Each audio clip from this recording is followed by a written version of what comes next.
આકાશવાણી અમદાવાદ વડોદરા પ્રાદેશિક સમાચાર જયેશ પટેલ વાંચે છે. સૌપ્રથમ મુખ્ય સમાચાર. રાષ્ટ્રપતિ દ્રૌપદી મુર્મુ 75મા પ્રજાસત્તાક દિવસની પૂર્વ સંધ્યાએ આજે રાષ્ટ્રને સંબોધિત કરશે.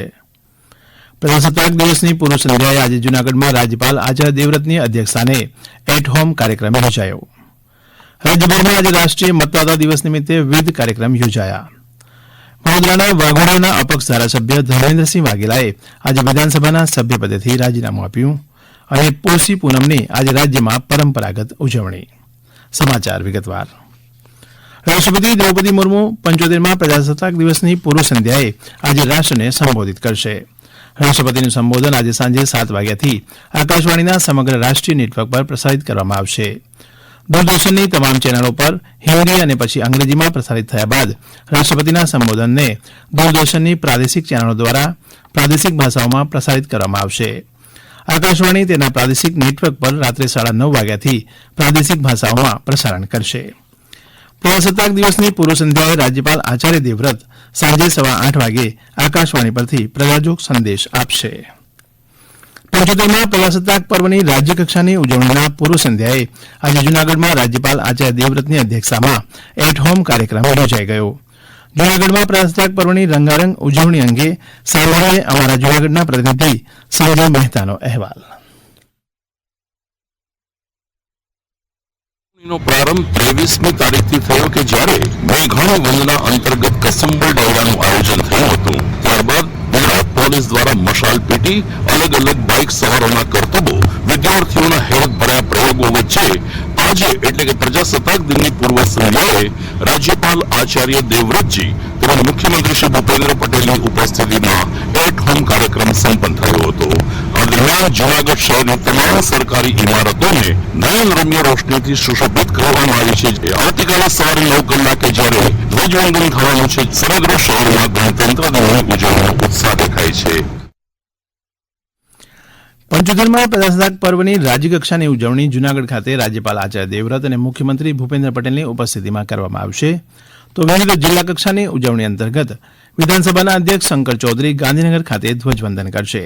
નાણામંત્રી કનુ દેસાઈ નવસારીમાં, તો પાટણમાં આરોગ્યમંત્રી ઋષિકેશ પટેલ જિલ્લા કક્ષાના ઉજવણી સમારોહમાં ઉપસ્થિત રહેશે. રાજકોટ ખાતે યોજાનારી પ્રજાસત્તાક પર્વની ઉજવણીમાં રાઘવજી પટેલ, અમદાવાદમાં બળવંતસિંહ રાજપૂત, બોટાદમાં કુંવરજી બાવળિયા, મોહભાઈ બેરા દેવભૂમિ દ્વારકામાં, શિક્ષણમંત્રી કુબેર ડિંડોર દાહોદમાં, તો સુરેન્દ્રનગર ખાતે શ્રીમતી ભાનુબેન બાબરિયાની ઉપસ્થિતિમાં પ્રજાસત્તાક પર્વની ઉજવણી કરાશે. પંચમહાલમાં વિધાનસભાના ઉપાધ્યક્ષ જેઠાભાઈ ભરવાડ અધ્યક્ષતા કરશે. સુરત ખાતે આયોજિત કાર્યક્રમમાં ગૃહ રાજ્યમંત્રી હર્ષ સંઘવી, તો કચ્છમાં જગદીશ વિશ્વકર્મા ઉપસ્થિત રહેશે. અમરેલી, મહીસાગર, વલસાડ, મોરબી, નર્મદા અને ડાંગ જિલ્લામાં વિવિધ મંત્રીઓની ઉપસ્થિતિમાં પ્રજાસત્તાક પર્વની ઉજવણી કરવામાં આવશે. જ્યારે ગીર સોમનાથ, આણંદ, પોરબંદર, બનાસકાંઠા, જામનગર, તાપી, છોટાઉદેપુર, ખેડા, વડોદરા, સાબરકાંઠા, ભરૂચ, ભાવનગર, મહેસાણા અને અરવલ્લી જિલ્લામાં કલેક્ટરોની ઉપસ્થિતિમાં કાર્યક્રમ યોજાશે. આ પ્રજાસત્તાક પર્વ પર ગુજરાતના 17 પોલીસ અધિકારીઓ અને કર્મચારીઓને મેડલ એનાયત કરવામાં આવશે.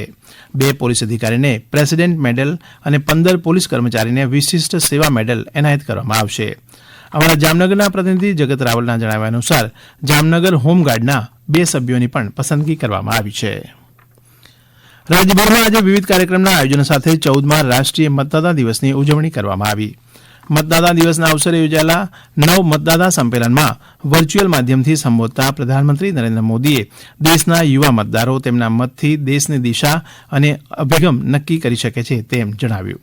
રાજ્યમાં આ કાર્યક્રમ વડોદરાની પારુલ યુનિવર્સિટીમાં ગુજરાત ભાજપ પ્રદેશ અધ્યક્ષ સી આર પાટીલના અધ્યક્ષસ્થાને યોજાઈ ગયો, જેમાં 11,000થી વધુ નવ મતદારો ઉપસ્થિત રહ્યા હતા.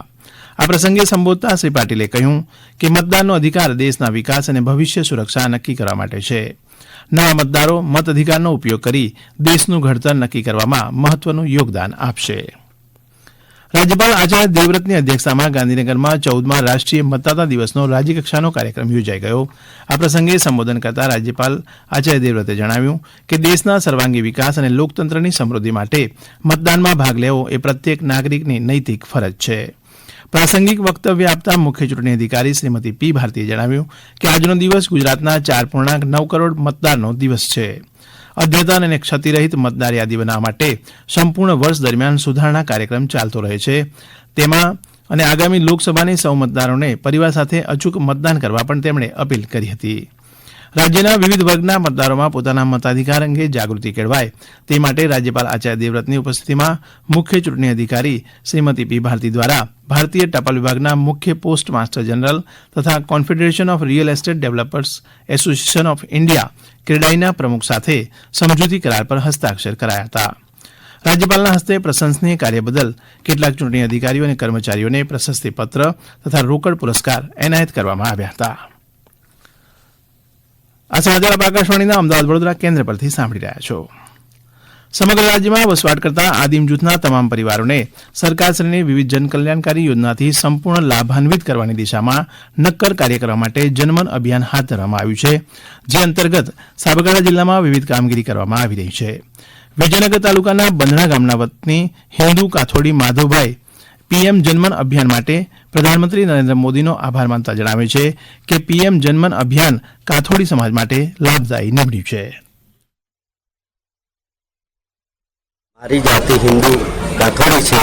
અમે આ પીએમ જનમન કાર્યક્રમ આવ્યો તો અમારા જે અતિ પછાત જે લાભાર્થીઓ હતા એમને આધાર કાર્ડ, ચૂંટણી કાર્ડ, આયુષ્યમાન કાર્ડ અને આવાસનો લાભ મળે છે તથા જે ઘરોમાં વીજળી હતો ત્યાં વીજળી મળે અને અમારા સમાજ વતીથી બધા વતીથી લોકો એમ કહે છે કે મોદી સાહેબનો જય જયકાર હોય.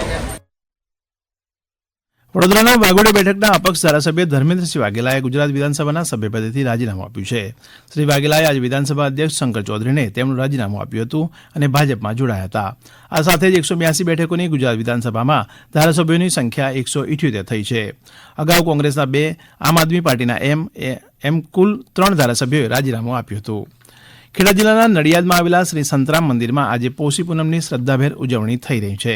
અમારા ખેડા જિલ્લાના પ્રતિનિધિ જનક જાગીદાર જણાવે છે કે નડિયાદના સુપ્રસિદ્ધ સંતરામ મંદિરમાં વર્ષો જૂની પરંપરા મુજબ આજે બોર ઉછાળવામાં આવી રહ્યા છે. બાળક બોલતું ન હોય અથવા તો તોતરાપણું હોય તો આજના દિવસે શ્રી સંતરામ મંદિરમાં બોર ઉછાળવાની માન્યતા છે. આજે પોષી પૂનમ એટલે મા જગદંબાનો પ્રાગટ્ય દિવસ છે. યાત્રાધામ અંબાજી ખાતે પોષી પૂનમનું અનેરું મહત્વ હોય છે. આજે સવારે મંગળા આરતીમાં મોટી સંખ્યામાં ભક્તો દર્શન કરવા આવ્યા હતા. પોષી પૂનમના પવિત્ર દિવસે યાત્રાધામ ખેડ બ્રહ્મામાં અંબિકા માતાનો પ્રાગટ્ય દિવસ ધામધૂમપૂર્વક યોજાઈ ગયો. મા જગદંબાને મંદિર ટ્રસ્ટ દ્વારા અન્નકૂટ ધરાવાયો હતો. ખેડા જિલ્લાના નડિયાદ તાલુકાના સુપ્રસિદ્ધ વડતાલ સ્વામિનારાયણ મંદિરમાં દિવ્ય શાકોત્સવ ઉજવાયો. 50,000થી વધુ ભક્તોએ શાકોત્સવમાં ભાગ લીધો હતો. મહેસાણા જિલ્લામાં ગુજરાત પવિત્ર યાત્રાધામ વિકાસ બોર્ડ દ્વારા શ્રી ભક્તિ શક્તિ પદયાત્રા યોજાઈ ગઈ. શ્રી મોઢેશ્વરી માતાજી મંદિરથી શક્તિપીઠ તીર્થ શ્રી બહુચરાજી માતાજી મંદિર સુધી અંદાજે 15 કિલોમીટરના યાત્રા માર્ગ પર યોજાયેલી આ પદયાત્રાનો હેતુ ઐતિહાસિક અને ધાર્મિક સ્થળો વચ્ચે ભક્તિનો સેતુ રચવાનો છે. આ પદયાત્રામાં મોટી સંખ્યામાં ભક્તો જોડાયા હતા. મુખ્યમંત્રી ભૂપેન્દ્ર પટેલની અધ્યક્ષતામાં જનફરિયાદ નિવારણ માટેનો રાજ્યકક્ષાનો સ્વાગત કાર્યક્રમ ગાંધીનગરમાં યોજાઈ ગયો. મુખ્યમંત્રી દ્વારા અરજદારોના પ્રશ્નો સમસ્યાનું નિરાકરણ કરવામાં આવ્યું હતું.